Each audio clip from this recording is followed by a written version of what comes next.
What's up, gang? Back at it again. Another action packed tarot reading. I finally looked on Time Passages, and ugh, the moon is in Gemini. Alright. Yeah, the moon is in Gemini. Uh, Loose conjunction with Jupiter, which is most favorable. It's becoming a full moon, so that's auspicious. I think it's what was it? It's in Gemini, which is like I think the 11th house for the world chart. So, you know, issues with packages for sure. Um, but yeah, that's like global short distance travel. Like, it's very interesting, like Gemini in the 11th house. Uh, Full moon conjunct Jupiter with the sun and Mercury in the 5th house. Very interesting stuff. I'm just trying to think of what the chart is. I can do it. It just takes a second. But anyways, let's get to the reading. Oh, if you've noticed my lovely stovetop,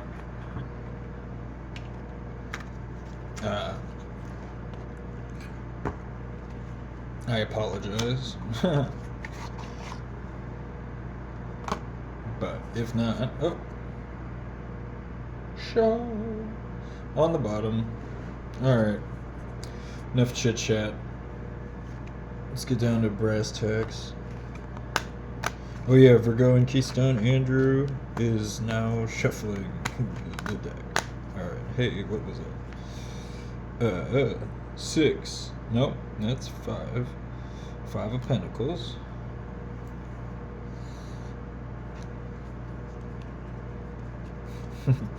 One, two, three, four, 5, 6. Alright. Okay. Another cold day. Yeah, I figured since there's this full moon right now, and then this month, this December, we've got 2 new moons. So I figure this is a really good time. It's kind of like that's what I mean. The moon being in like the 11th house for this full moon. It's like this full moon is in between 2 resets. So it's like a great reset, and maybe not the great reset, but it's just very apropos. Like wedged in between, very much like the moon card, in between the old world and the new world, and it's like this is like especially with Pluto going into Aquarius, this is like big O reset or big O change. I don't know why I'm saying big O, but alright, hey, how about we kick or something? Yeah. So let's focus in. This 5 of Pentacles is being out in the cold. I know I was. That's also something about watching people, do tarot. Like, I'm pretty sure some of my energy, like, for sure, is gonna spill over, because this is like the first reading I'm doing since I got off of work. So like I think there can be some open interpretation and stuff, and if you like cleanse space and do breathing practices, and wow, and I'm just not kicking, so there we go. Hey, what's that? Eight of swords. Okay. I like the idea of doing 4 and then going from there. I don't know. The reading of the 2 towers. That seemed pretty, again, apropos. So I feel it's a good model, but I don't necessarily need to do the same every time, unless someone has a preference or a way of doing it. Hey. Alright, so since I was seeing these two, yeah, that's like way too many cards. Yeah, alright. I apologize. At least I'm shuffling for you, you know. It's 100% not faked because it's a waste of time. Wow. Okay, Temperance was on the bottom of that. Sagittarius with the Sun and Mercury. So, and there we go. That was where aggressively decided. All right. I guess I'll do 5. Go for the Pentium.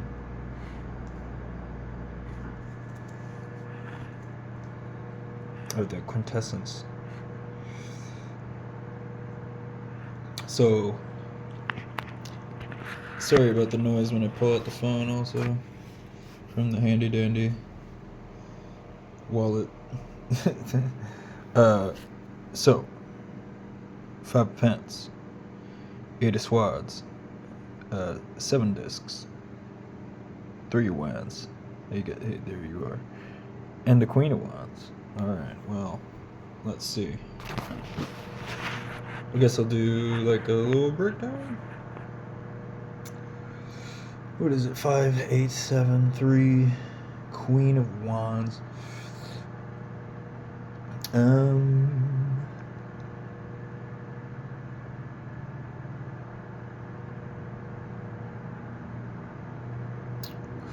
Queen of Wands could be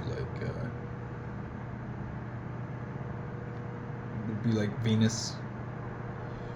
In a fire sign, which Venus is 2 signs away from the moon or from the sun right now, which is Sagittarius, Capricorn. Yeah. So Venus is conjunct Pluto in Aquarius right now. So that's not what that is. Queen of Wands energy by itself, though, is like intuitive action. So read it linearly to have a context here. So it's rough going, especially for money. 5 of Pentacles. Some people are literally out in the cold, you know, or they feel out in the cold. Maybe with finances, you know, there's not a lot of help out there right now. If you got a job that provides for you, you know, like more than enough, then this really isn't for you. But like anybody that's, you know, somewhat upset with their financial situation, I think that's really emphasizing. The 5 of Pentacles is emphasizing that it's a hard winter, potentially. 2, 3, 4, 5. Yeah, so this is so maybe like a poverty mindset. This is Taurus, first decan of Taurus. So, you know, being stuck,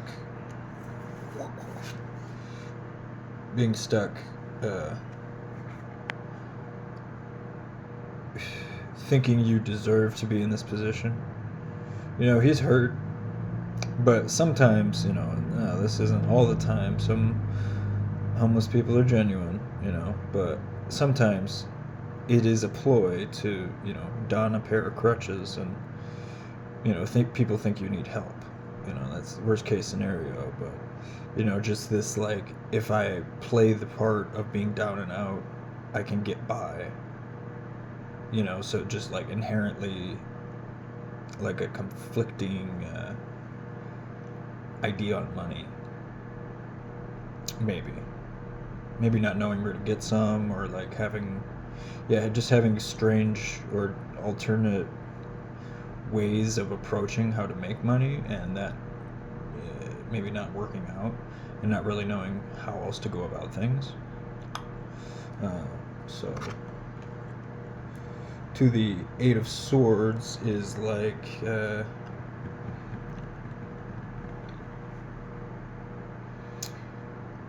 meditation to intellectually find yourself, essentially. Eight of Swords is first of Gemini, so kind of an intuitive intellect, I would say. She's bound and blindfolded, so yeah, just really limited mobility and even limited sense perception. But Eight of Swords, it's the Self of Swords. You really extracted from this big castle here and out in the apparently marshes. Yeah, which would be water anyways, obviously. So that's like using your intuition over your, sense input to really understand yourself, and like to kind of position yourself in the matrix, if you understand the lingo. Not being distracted by external factors, and really trying to intellectually get in touch with yourself, which can be the first step, but usually the intellect is going to want evidence or proof of things, so this might be the least powerful 8, but that's to each their own. Then to the 7 of Pentacles. Okay, so yeah, trying to find yourself, and even intellectually, like it's a worthwhile exercise. It's definitely worthwhile to try and find yourself in whatever way you do it. But yeah, that kind of really understanding who you are as an individual before you're in a place interacting with anybody. Like, who are you? What do you want? And knowing that, and like operating from that perspective.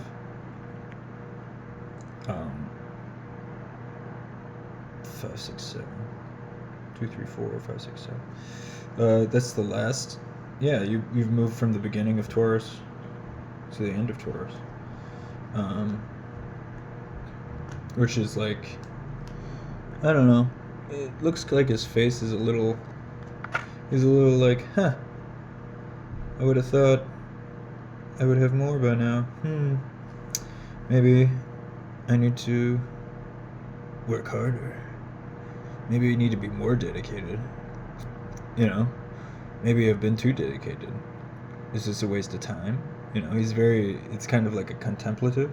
So really, even though Taurus is fixed, it's kind of, the first and last deck can kind of suggest instability, or like a fear of instability, or recognition of inherent instability. So kind of constantly critiquing or trying to fit in to the social paradigm, and just being able to have enough money, but like never really knowing when enough is enough. So an improvement, in some kind of physical context, you make more money, you get, your job eases up, you're able to navigate work or presenting yourself in a more genuine way, which improves your situation. But then I always see 7, 7's like the moon, and I always kind of take 7 as being like ego, or like it's like the part of the it's the part of the king that thinks that they can actually do whatever they want with no regard to, like their station. Um, that's what I see seven as. So, and I would say that's the ego, but there's other definitions for those things. And I say the king just to be an example of like unlimited power, like the different levels of personality that you can have. Um, and seven is like the lowest kind of personality. Nine being, the I guess second highest. Eight being the self. So eight even might be the highest. But then zero being like the unindividuated self, which I would say is the highest. Like actually, it would be like 0, 8, and then 9, and then 7. Because to me, 7 again suggests instability, while 9 is like it's like the hermit, so like fixed pointedness and like it like limit. 9 is like limited, but it's not unstable. It's like the culmination of 3 sets of 3, so it's like very stable, but it just is limited, but like 7, it's 2 and 5, and that's like decisive conflict, or being indecisive in the face of conflict, or like making conflicts out of making decisions. 2 and 5. So yeah,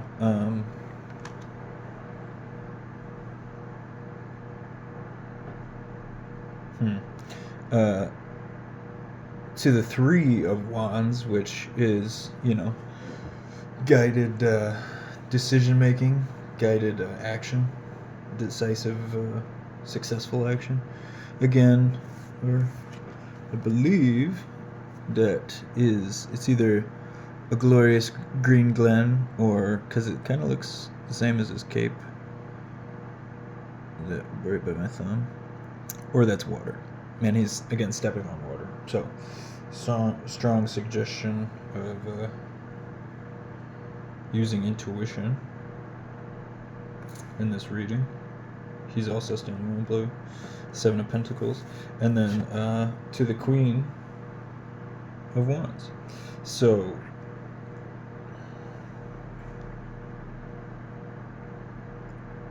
okay, so yeah, this is like a story of like rags to riches, except it's like poor dudes to bad bitches.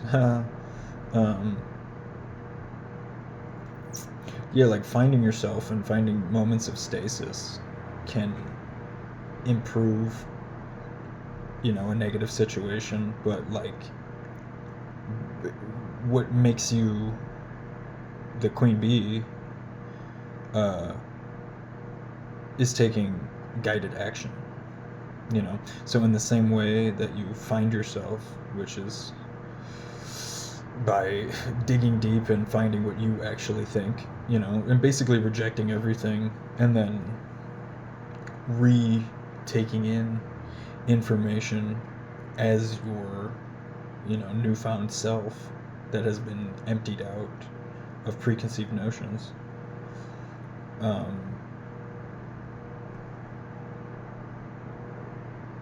No. Where was I going?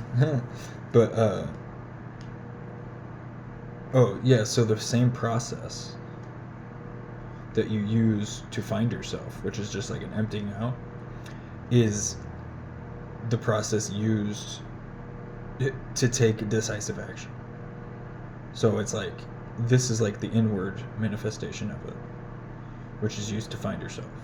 This is the outward manifestation of it, which is used to like realize yourself, so it's like in the same way it happens intuitively, but because one's introverted and one's extroverted, there's obviously going to be that difference. Like the 3 of Wands is going to require like physical effort, so it's going to seem different. and this is more like a contemplative, like, or the Eight of Swords is like contemplative and introspective. So if you, you know, it's it's easy to be imbalanced, I guess, and have a preference for one, and thinking you can go from a bad situation to taking decisive action. You can skip the finding yourself, or you can just find yourself and then be content with what you have, but you'll never actually be content because you need to take that further step to become the Queen of Wands, um, by taking reasonably intelligent action from whatever position you're in. Because it's one thing to like clean yourself up as far as how you behave in the world, uh, according to you. Like that's not according to me being like judgmental. It's like bringing yourself into alignment with yourself. Um, you can do that, but that doesn't mean you'll be successful at the things you want to do. You know, that's almost like required because of the world that we live in. You have to follow your own set of standards. You have to be following some kind of standards. You can't just you can't just do whatever you want, because you'll be punished, for it. So you got to kind of find yourself and then take action. And trying to just take action or trying to just find yourself, it's like, well, that's half the pie. Let's see. Knight of Swords, bottom of the deck. Knight of Swords. Yeah, I would say that this kind of, to me, I think I said this yesterday, represents the Mercury retrograde, because he's got the sword and he's writing backwards and he's like the fastest, and Mercury's in Sagittarius, but Mercury being the manifestation of Virgo and Gemini, I just really see, just because of the backward motion, really. So kind of like maybe right now is not the best time to take the action here, because of it is hard times, and it's flipping cold. So yeah, maybe it's not the best time to take action, but it is a good time to find yourself, because there's really not much going on, um, and if you're like, well, what does that even mean? What, I haven't sufficiently explained it, because it's something that you take your whole life to understand, if you want to. I have a rudimentary understanding, but there's always room for improvement. But yeah, things like finding yourself and being intuitively led in things are topics that I want to make future videos on. But I'm gonna go ahead and do the Thoth deck and just get clarifiers for each one, and then Princess of Swords underneath the 5 Pentacles.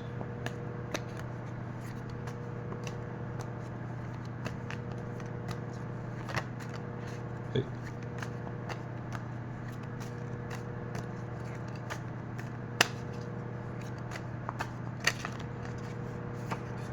No.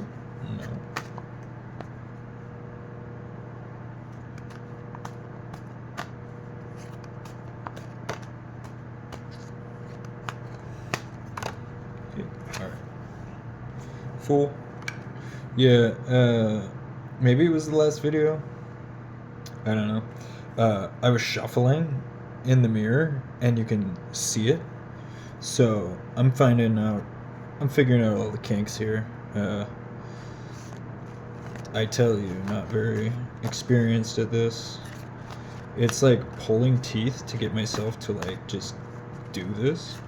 even though it's something that I've wanted to do for a long time. It just feels like really claustrophobic, and I'm in my own space, and like there's no reason for it to feel like that. So it's just, I'm just like power blasting the rust off of my like extroverted presentation of myself,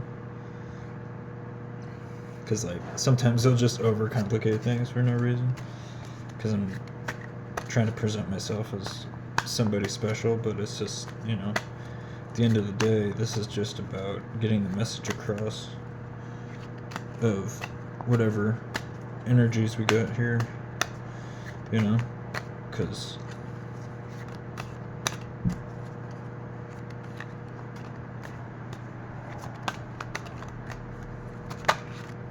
hey, two. All right.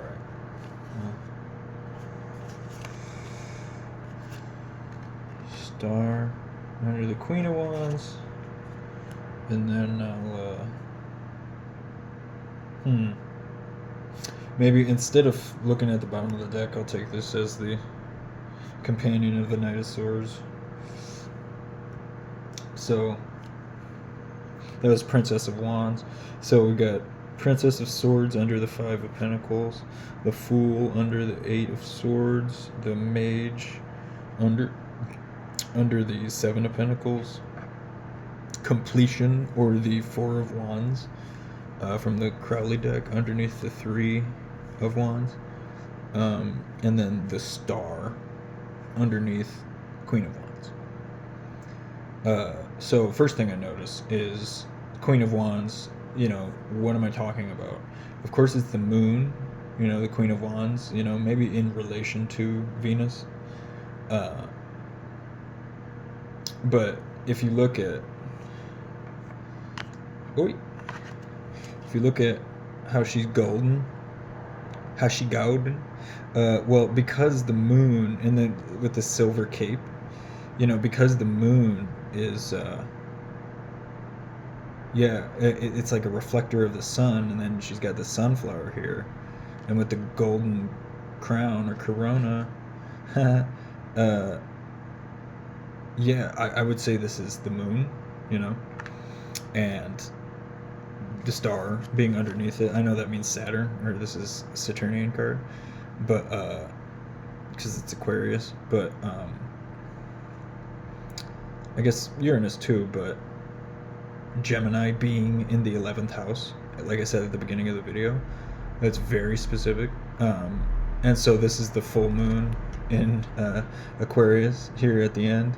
So maybe like this is a good time to do things, make decisions. So it's not a good time to do things. I think it's a good time to find yourself.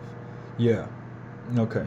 So the Princess of Swords, which is the Earth of Swords, underneath the Five of Pentacles.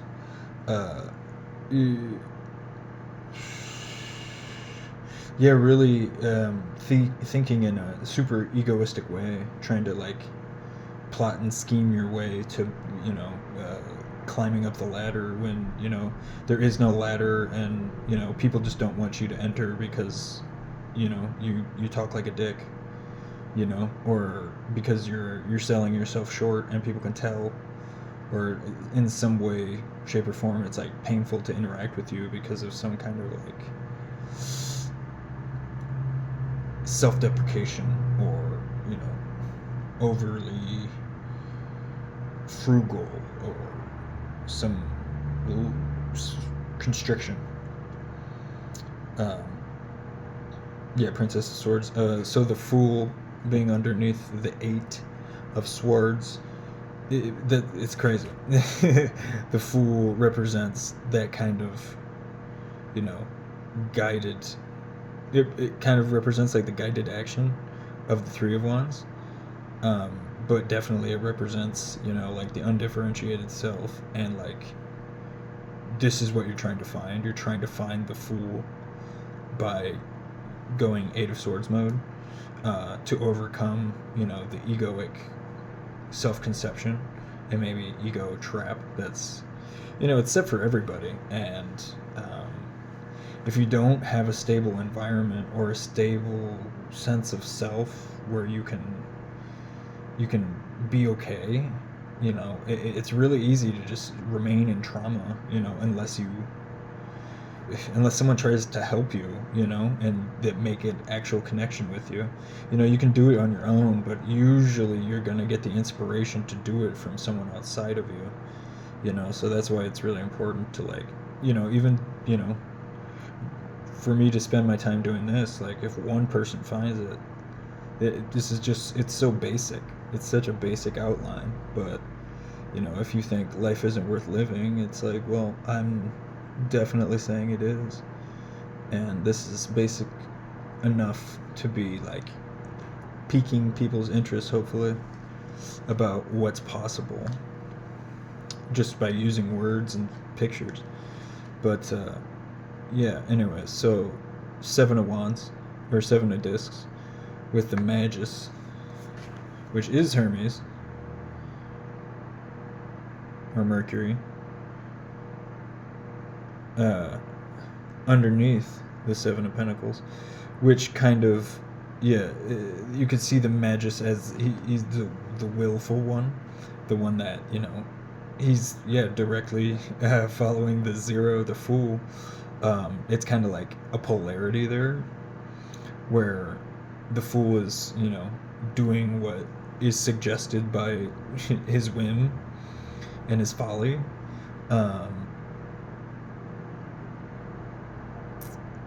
And the Mage is following specific intent in trying to do things, trying to affect the world in a way that benefits him and lifts him up. So it's like a maturing, but like kind of like a denaturing of like the purity, but a supplementing that lack of purity with like a willful intent.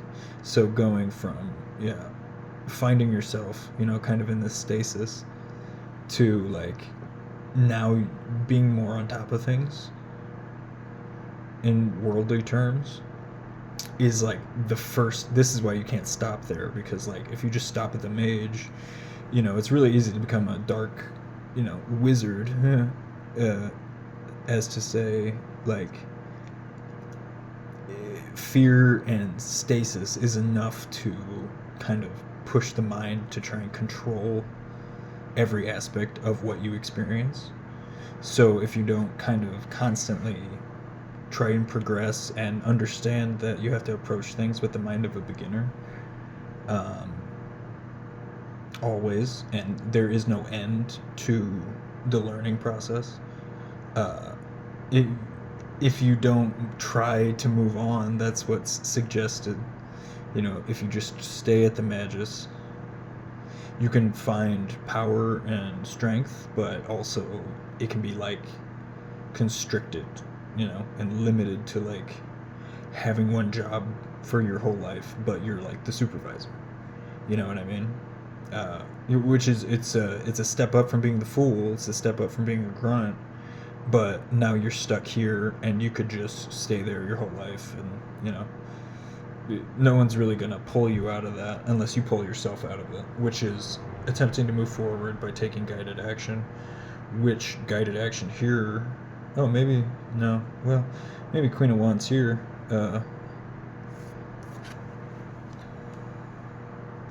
Last decan of Aries, which is Venus energy. See here, there are 8 divisions, 1, 2, 3, 4, 5, 6, 7, 8, with 4 polarities. 1, 2, 3, 4. So that's really big. If you look into like the Hellenistic astrology, the Octatopos is, I think it's Asclepius does the Octatopos, and it's like, it's a version of the zodiac, but yeah, with 8 houses instead of 12, and there's some kind of mystery there, and they're like, is it just significations for like the first 8 houses, or is it like a whole other way to view the zodiac? But in reference to guided action, uh, I think maybe that was even enough. Chris Brennan on the Astrology podcast, he's got so much information out there. Like he's on like episode almost 400 of his show. So yeah, if you're looking for astrological like information, he's pretty hardcore. As far as he can be pretty dry, but you know, it seems like this is part of it for some reason, especially the Aries Venus. It's like you're gonna know what actions you need to take.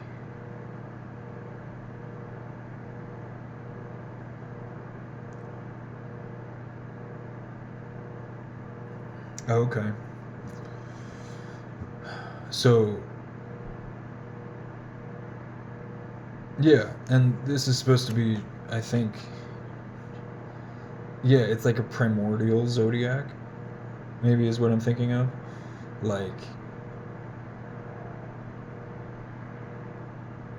it doesn't need to be super complicated.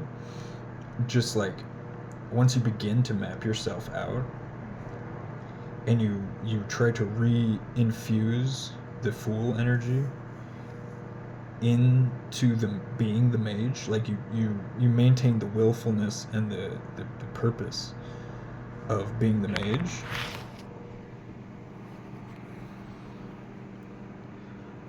but you like see how he's got this will-o-wisp going around here. So yeah, you're like a knave. I know it says princess, but you're like a knave to like wandering in the desert, to like being Gandalf the White, to like continuing the journey and like trying to improve yourself once you've reached a position where you can choose to remain stationary. You know that the perpetual movement again with the will-o-wisp, it's a wheel also, so like yeah, so Venusian action, like trying to, especially in Aries, trying to find yourself, you know, by combining will and free will. You know, I want this to happen, well, let's see what happens. Like that combination, it keeps the wheel turning, and it respects yourself, it shows love to yourself, uh, which allows you to step into, the top spot, uh, which again, right now might be a really good time. Full moons and new moons are full moons are good for taking specific action. So like right now might be a good time to take I would say, yeah, intuitive action specifically, um, or guided action maybe. But overall, you following this process gets you to be in this position where you can trust your actions that are intuitive to be more in alignment with you representing yourself as like how you should be represented, like as a person in their power that respects themselves and doesn't think little of themselves and actually believes in their decision-making abilities, you know rising above all of the hardship and the shadows. um yeah, and then the star, that's Aquarius. That's Hebrew. Yeah, I believe maybe that's the moon. Again, another moon reference. Yeah, I know it's Saturnian. That's Saturn, seven-pointed star. But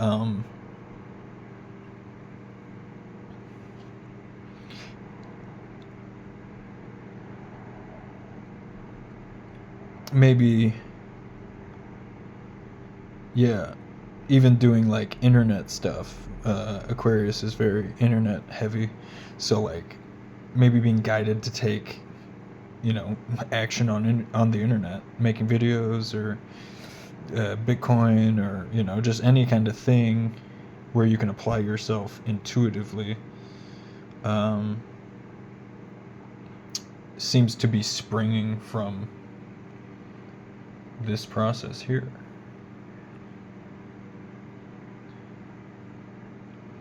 So discovering the self leads to self-assurance, essentially. This leads to you being who everyone is. We're all stars. We all shine on. Like old Johnny Boy said. And yeah, Knight of Swords, Princess of Wands. Getting kind of Aries, Sun energy here. Really, yeah. I'm saying it's interesting because you got the Knight of Swords, which I'm saying is the Mercury retrograde, which should be over the 15th. Um, and then the full moon is about to happen, so it might be like full moon on the Mercury retrograde, which might be like good times for taking like long-standing decisions. Um, yeah, anything that you're just kind of flippantly doing, I would kind of hold off on, but like something that seems big or like that's been in the works for a minute, it seems like it would be a good time to take those kinds of actions. Maybe not change your job, but maybe, talk to somebody that's outside of your industry about potential leads or something like that. Um, and without you being asked or you being told, you know what I mean? Just having that open mind to be willing to take action that might fail while still holding yourself, and not falling into dejection. It's like, yeah, people can say no, who cares? You know, things don't work out all the time. So, and I'll just pull it like this. All right, you see?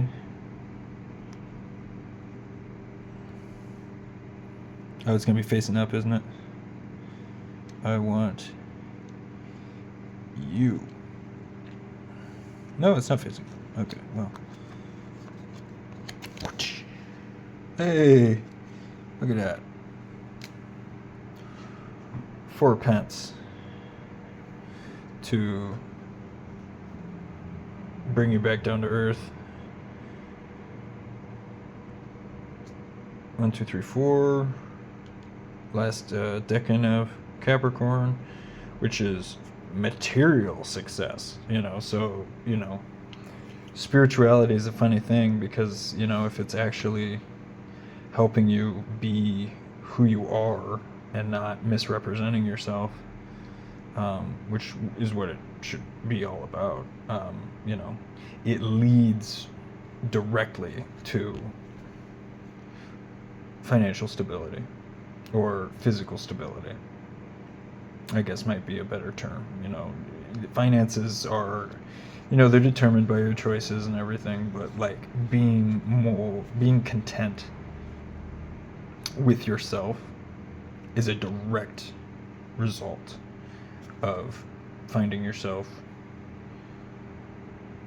and the things it's like you find yourself and then that's where this is missing here, and it's over here.